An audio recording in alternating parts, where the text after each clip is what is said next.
My best friend broke up with his fiancée after she accused us of cheating and demanded he choose her over me. Now I feel guilty for causing their breakup and want to put them back together. Posted by you/Pelican Dom. Hey all, so, here's the backstory. I, 23F, have been best friends with this guy we'll call Troy, 23M, since we were in 8th grade.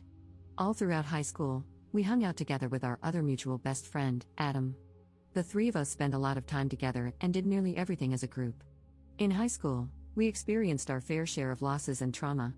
At one point, both Adam and Troy stayed at my house for a couple of months before college due to issues at home. This brought us closer than usual friends because we learned to lean on each other so much. Fast forward to college, and all three of us attended different schools, but we continued FaceTiming each other every other day. Leaving our families and each other was rough, and we had developed a kind of codependency in high school. Our frequent communication only reinforced that, but it was how we coped. Come sophomore year, Troy started dating his now fiancée, Emily, 22F. They got along well and made a great couple, and I was very happy for them. From the start, Troy made it clear that I was just a friend and that he shared everything with both Adam and me. As far as I knew, Emily was fine with that at the time. It wasn't uncommon for us to hear about his relationship problems and arguments. When Adam and I visited Troy and met Emily for the first time, she was very kind, although a little awkward, which was understandable. During our visits, Troy would often ignore her to hang out with us exclusively. We pointed this out to him, but he dismissed it, saying he saw her every day, while he saw us maybe once every 6 months. I let it slide because it wasn't my place to interfere. However, I think those visits and his neglect of her started to create her bitterness toward me. Years passed, and now they're engaged. Adam was chosen as the best man, and I'm supposed to be a groomsman in the wedding. A few months ago, our best friend Adam unexpectedly committed suicide. Troy and I were, and still are, devastated. It came out of nowhere, and we blame ourselves, even though we know it's not our fault. I live alone in an apartment and expressed to Troy that I was feeling distressed and lonely, especially due to the COVID lockdown. Troy dropped everything to come live with me for a few weeks so we could process our grief together. We've both been attending therapy for grief. A week ago, Troy got a call from Emily, who said she wanted him back at their apartment because she didn't trust him being with me. She accused him of cheating on her with me and said he should be choosing her over me. Troy got upset and told her that he was grieving and she didn't understand what he was going through, but I did. It escalated to the point where Emily gave him an ultimatum: choose me or her. Troy told her it was unfair to make him choose between two important people in his life and that if she couldn't understand his need for support, maybe they weren't meant to be together. She was hurt by his response and told him she needed time to cool off and think. They hung up. Today, Emily texted me, asking if I had feelings for him. I told her no. She then called and asked if I loved him, and I said yes, but as a brother. I explained that I'd do anything for Troy. She told me that if I truly loved him, I would step back and let her have him. I told her this was a conversation she needed to have with him and that I was tired of being in the middle of it. She got angry, hung up on me, and I immediately told Troy about our conversation. Troy called her and broke up with her. I think his decision was hasty and emotional, and I'm trying to talk him out of it, but I'm not sure what else I can do. Can you all give me some advice? I feel like this is my fault for asking him to come stay with me. Edit. Hey all, it's been a few hours since I posted this, and I didn't expect to get so many responses. Thank you all for your input, it's really helped me gain some perspective. I've been told that my relationships with both Troy and Adam were detrimental to my other relationships, and I was taking steps to fix that. However, with Adam's death and the stress of COVID, all the lessons I'd been learning kind of flew out the window. That's no excuse for how I've been behaving. Troy is a dear friend, and I've been unknowingly sabotaging his relationships with other people. That's not fair to him or to the people in his life. I've also considered Emily a friend since I met her, but I haven't been a good friend to her either. Since I posted this, Troy broke down about his breakup and said he regrets breaking up with her. He texted her, and they agreed to try to talk things out in a couple of days after they've both had time to process everything. I showed Troy this thread, and he got to hear what you all were saying too, so hopefully, that helps. He and I agreed that we need some space apart, so he'll stay at my apartment, and I'm staying on a coworker's couch. Again, thank you all for your input, both to those who supported me and to those who called Troy and me out on our behavior.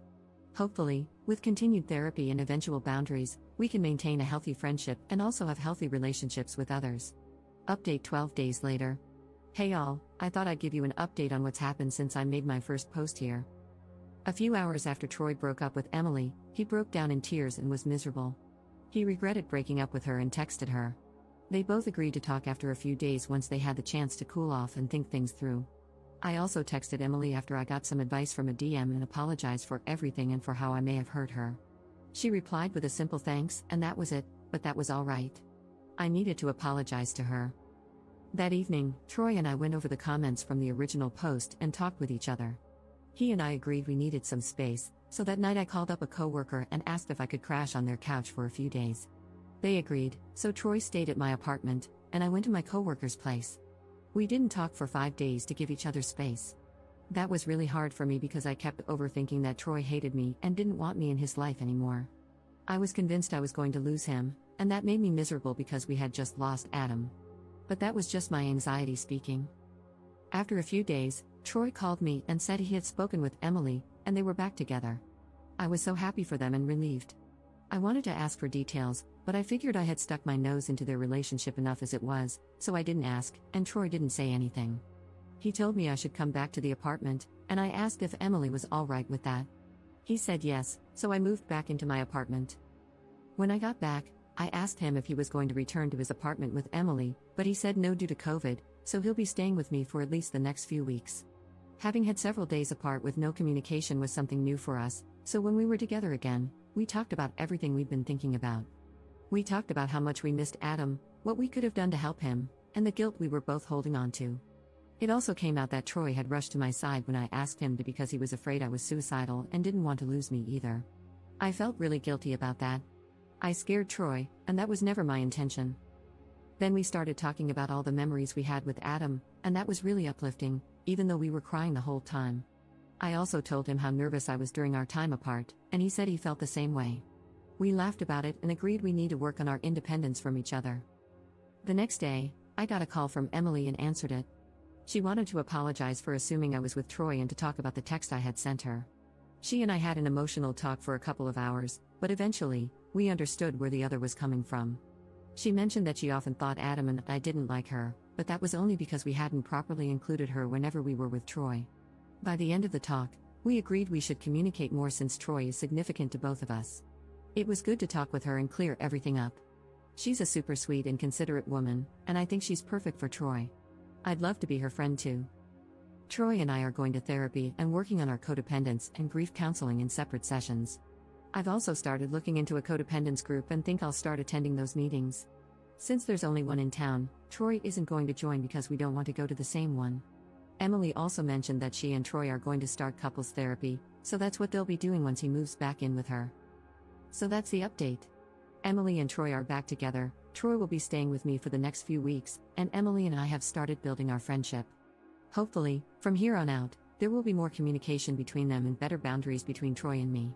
Troy and I are willing to put in the effort, and Emily is supportive of us, so I'm optimistic. I'm sure Adam would be happy that we're moving forward together. If you all have any more advice or words of encouragement, I'd love to hear them. Thank you all for your help with the initial post. I don't think this situation would be getting better if you all hadn't helped Troy and me open our eyes. Edit. Wow, I did not expect the amount of hatred this update post would receive. I thought the situation had resolved itself positively. You all want Troy out of my apartment right away, though. So, I told him that he should head home as soon as possible to be with Emily, and he admitted that he did not want to go back to Florida because of the increase in coronavirus cases and that he liked the relatively relaxed state of things here in my state.